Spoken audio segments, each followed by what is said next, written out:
Assalamualaikum warahmatullahi wabarakatuh. Perkenalkan, nama saya Rifka Dileo Bandaha. Saya kelas A5 dari Prodi PGSD.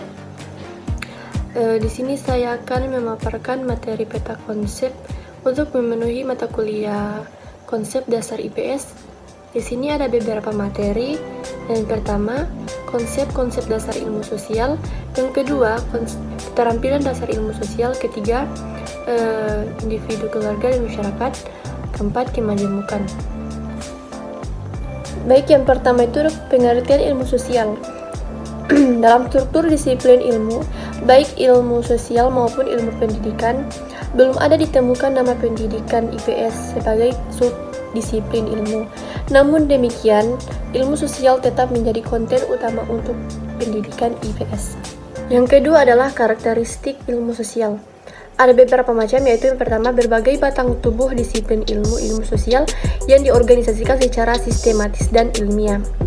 Yang kedua, batang tubuh disiplin itu berisikan sejumlah teori dan generalisasi yang handal dan kuat serta dapat diuji tingkat kebenarannya. Yang ketiga, batang tubuh disiplin ilmu sosial disebut juga struktur disiplin ilmu dan fundamental ide.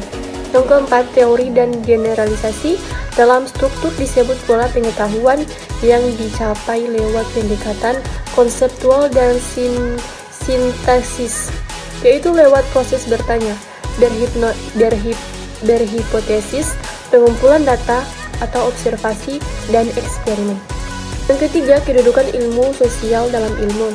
Dalam perkembangannya, ilmu pengetahuan dapat ditelusuri dari sejak zaman Yunani kuno, di mana pada zaman tersebut semua pengetahuan belum terbagi-bagi atau terspesialisasi dalam satu kesatuannya. Yang terakhir, pengertian fakta, konsep, dan generalisasi. Fakta adalah hal, keadaan, peristiwa yang merupakan kenyataan yang sungguh-sungguh terjadi dan terjamin kebenarannya. Konsep adalah ide abstrak yang dapat digunakan untuk mengadakan klasifikasi atau penggolongan yang pada umumnya dinyatakan dengan suatu istilah atau rangkaian kata. Dan generalisasi menghubungkan beberapa konsep sedemikian rupa sehingga terbentuk suatu pola hubungan yang bermakna dan menggambarkan hal yang lebih luas. Selanjutnya adalah konsep dasar cabang-cabang ilmu sosial. Ada terbagi menjadi 6. Yang pertama adalah konsep dasar ekonomi dan koperasi.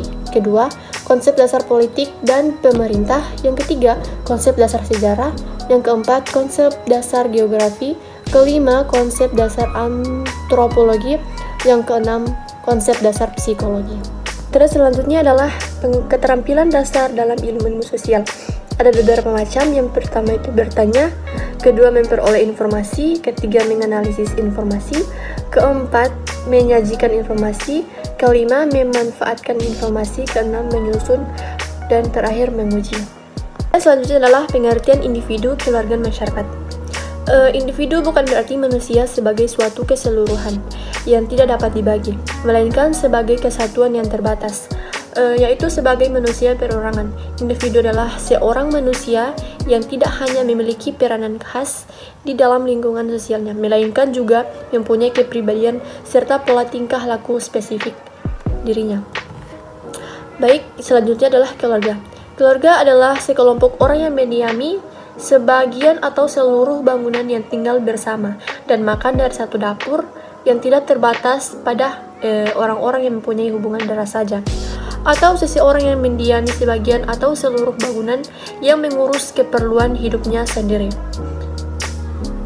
Ada beberapa fungsi yang dapat dijalankan oleh keluarga.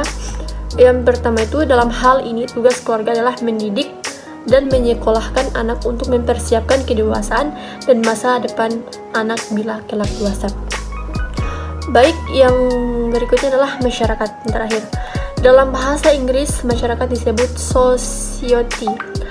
Asal kata socius yang berarti kawan. Adapun kata masyarakat berasal dari bahasa Arab yang berarti berkumpul dan bekerja sama. Masyarakat dapat terbagi menjadi dua, yakni yang pertama masyarakat non-industri, yang kedua masyarakat industri. Dan materi terakhir adalah kemajemukan. Ada 3 macam. Yang pertama itu agama, ras, dan etnik. Agama merupakan salah satu isu sentral di tengah diskursus pemikiran Islam. Isu ini semakin dirasakan mendesak setelah umat beragama mendapati bahwa dunia telah berubah menjadi sebuah desa global. Setiap penganut agama, khususnya Muslim, harus sadar bahwa ia hadir bersamaan dengan orang lain. Setiap orang bukan hanya memiliki satu identitas, melainkan multi-identitas. Baik, yang kedua, pengertian ras.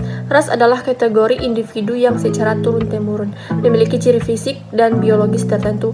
Manusia di dunia pasti memiliki perbedaan fisik, seperti warna kulit, bentuk hidung, bentuk rambut, dan sebagian antara manusia lainnya di muka bumi.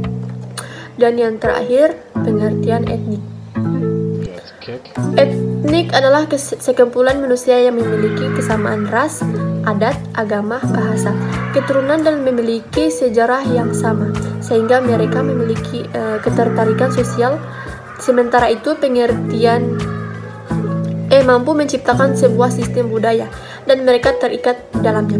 Sementara itu, pengertian dari etnik dari berbagai sumber ialah dalam Ensiklopedia Indonesia disebutkan istilah etnik berarti sekelompok sosial dalam sistem sosial atau kebudayaan yang mempunyai arti atau kedudukan tertentu karena keturunan, adat, agama, bahasa, dan sebagainya.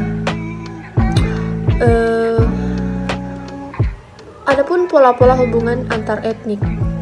Yang pertama, akulturasi akan terjadi apabila dua kelompok etnik mengadakan kontak dan saling mempengaruhi. Kedua, dominasi terjadi jika suatu kelompok etnik menguasai kelompok lain.